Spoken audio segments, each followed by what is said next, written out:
So here's a rundown of the makeup look, if I even have the energy to go through it. So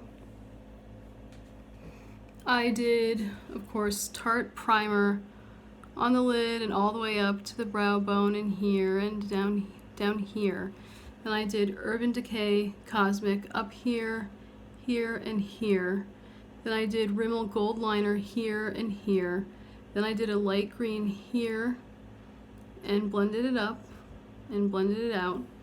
And then I did a flat definer brush with light green down here, blended it down, and took a fluffier brush and blended it down. As you can see, it's a lot of steps.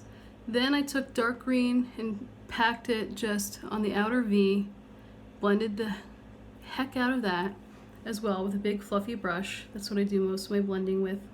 Then I took black pencil liner and did the waterline, and just below the gold liner did a little wing, smudged it, did around the inner corner. First I did a little bit of yellowish gold yellow right here too in the tear duct area. And I guess that's it.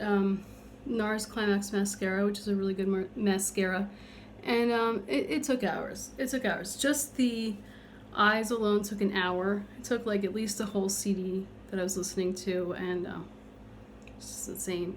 Don't ask me why I did it. Don't ask me why I did it. I was gonna film a YouTube video, so a little close up.